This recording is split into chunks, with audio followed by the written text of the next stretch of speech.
BB news ચેનલમાં આપનું સ્વાગત છે। હું છું અજીત ઝુપેલવાલા। સમાચારમાં વાત કરીએ તો વડોદરા શહેરના લહેરીપુરા ન્યૂ રોડ વિસ્તારમાં રહેતા સત્તારભાઈ ગાદીવાલાના પુત્ર ઇમરાન ગાદીવાલા તથા તેમની પત્ની ફરહીનબેન હજ યાત્રા માટે પ્રસ્થાન કરી રહ્યા છે। આ પવિત્ર યાત્રા પૂર્વે તેમના નિવાસ સ્થાન પાસે સગા સંબંધીઓ અને વિસ્તારના લોકો દ્વારા શુભેચ્છા મુલાકાતનું આયોજન કરવામાં આવ્યું હતું।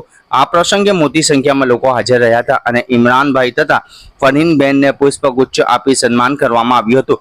ઉપસ્થિત લોકોએ તેમને શુભકામનાઓ પાઠવી અને હજ યાત્રા દરમિયાન સૌ માટે દુઆ કરવા વિનંતી કરી હતી।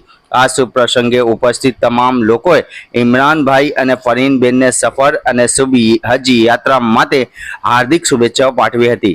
રિપોર્ટ અઝીઝ ઝુબેલવાલા।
ઘંટી છે તેમને ક્લિક કરો જેથી અપડેટ ન્યૂઝ તમારા સુધી પહોંચી શકે।